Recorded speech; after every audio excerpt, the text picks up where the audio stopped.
Hello everyone, let's start some battles in the Fighting Cup. Today I'm going to show you how I reached the ace rank. I was at rank 20 and I climbed to ace rank with 2300 points. So let's see how my battles were going. This is a Toxic Rogue lead. Usually it's a good lead for me. Now this guy bring a Shadow Poliwrath. I will bring the Heracross here. Okay, this guy sent me a Diamond Punch. Really weird, probably this guy is running Diamond Punch with Ice Punch. Okay, and now it's Toxic Rock again. I reached the close combat, which is great. Will be do a ton of damage or spending a shield on that. And now I can bring Poliwrath. I went for the Scald, but this was a CMP, so I have to shield this move. Now let's see if this guy decides to shield this Scald as well. Nope. So I guess I'm going to shield this because could be a throw in the back. That's a popular team, Poliwrath with Toxic Rogue and throw. So I will farm a little bit this Toxic Rogue, send this Scald, and then have some energy to deal with the throw in the back. And it was throw, as I said, because Toxic Rogue with Poliwrath and throw is a really popular team for this cup. So I was aware of that, and Toxic Rogue is not good against throw. So I will send 2 Scalds, and now I will send Toxic Rogue to finish this battle. So good game there. If you know some of the popular teams from this meta, you'll be well prepared with this team. I saw some people using my current team, but in different orders, like Heracross on the lead. But the Poliwrath, Toxic Rogue and throw team is everywhere in this cup. So now it's a Toxic Rogue lead. It's a good lead for me. Usually I throw at 8 because it's when Toxic Rogue reached the Sludge Bomb. But this guy sent the Poliwrath trying to absorb my Scald. And I send Heracross. So this guy is running Scald. I will throw out 4 because it's when this guy reached the Ice Punch. Let's see if this guy decides to shield this. Decides not to shield, okay.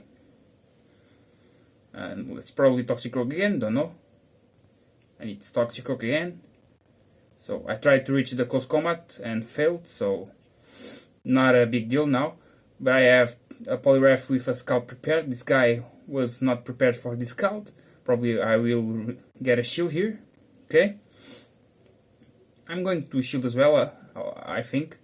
Because this guy baited with a Mud Bomb and now it's throw. And this is why it's important for you to shield Poliwrath when Heracross is down, because if throw is in the back, it will be really strong against the Toxic Rogue. So I have to apply pressure with Poliwrath first. And now I think I can receive the damage here. And then Toxic Rogue will do the job. But I decided to shield because I want to apply pressure in the Toxic Rogue in the back with a Scald to get that last shield, and I know that Toxic Rogue can't reach 2 Mud Bombs in time. That's why I made that move. I will receive now a Mud Bomb, and I think I can send my Mud Bomb when that opposite Toxic Rogue had like 5 counters. Not sure if this was a CMP or if I counted correctly before, but I won this game. It was really close. So that shield on Toxic on the Poliwrath against throw, I think it was an important move. Let's move for the next one. At this point it's 2-0.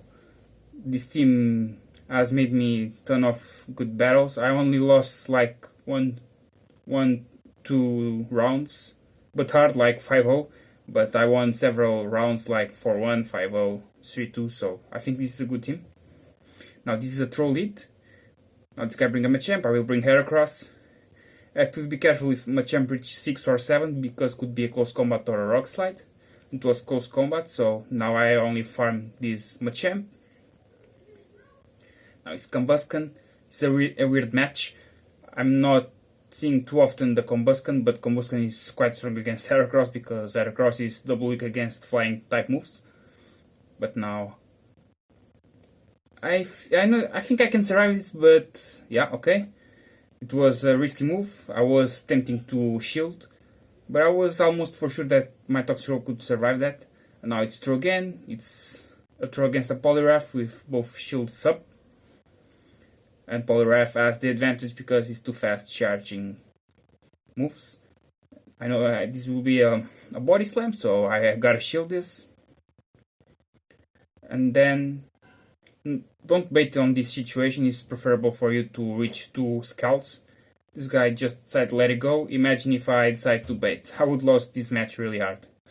Because there's no point on baiting at that HP because you were almost reaching 2 scouts. And if you bait for a high punch, you will probably lose that match. So it's 3-0 at this point. Let's move for the 4th battle. Let's see if this team is still strong. I'm facing several ex-legends, so let's see how this battle will go. Only strong players at this point. This guy tried to do the same thing, catch my scout, but I only throw scout at hate when Toxicroak reach hate fast moves because it's when it reached the sludge bomb. Now it's a shadow one, so it will be more problematic. I have to shield this, even if it's a high punch. But my game plan here is to farm 2 close combats and then throw a rock blast as a bait, and I will throw again the rock blast. Let's see if this guy decides to shield this again. No, so very well. Now it's Toxicroak. Let's see if I can reach that close combat. I reach it because I decided not to throw the close combat against the Poliwrath, and that was an important move. And now I have to shield this. It was Sludge Bomb. Now this was in the CMP, so Scout will now deal damage against Toxicroak. And now it's a Machamp. It's okay. I have to throw only Scout, switch for Toxicroak to deal that last counters, and it's good game. 3, 4, 5. So good game. So this guy was not running the throw in the back. It was running Shadow Machamp.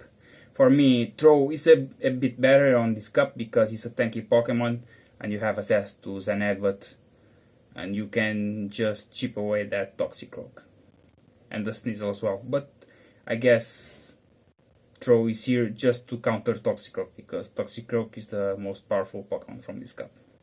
So let's move for the last battle. I'm doing very well with this team, as you see. This team is quite strong.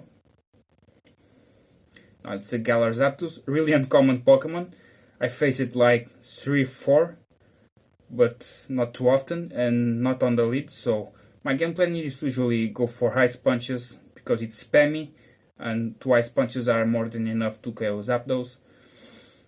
And this will be close combat or a Brave Bird. It was only close combat. Now it's Poliwrath. I will bring the Heracross. But I am a shield behind, so I have to watch out. Dynamic Punch, okay. And here I think this will be a Ice Punch only, so it's okay. I will try to reach 2 close combats, but this was a mistake. I should throw the close combat. I risked it too much, and probably I will lose this battle now because I wasted the charge move because I tried to reach 2. This is not good at this point. I don't know if I'm able to flip this battle now because the Heracross has fainted with that ton of energy because I was too greedy. Here I will try to absorb this Dynamic Punch, hoping it's Dynamic Punch, and it is. Okay. Now it's throw in the back and forget it. This is just a bad battle. If my Heracross could land that close combat, probably this match could be a bit different, but throw in the back is problematic for Toxicroak. And that Galar Zapdos has ton of energy as well, so I just got shredded here. So good game. It was my only loss in this round. I win 4 battles. This team is quite strong for the Fighting Cup. If you didn't try it, just try it because it's a good team. And I think almost everybody can run this team. Heracross is a regional Pokemon, but you had it on raids before, last year. Poliwrath was on the event, and Toxicroak was on the events as well, so I think you can run this team. So I made this to reach the Haste rank, so I hope you enjoyed and see you next time.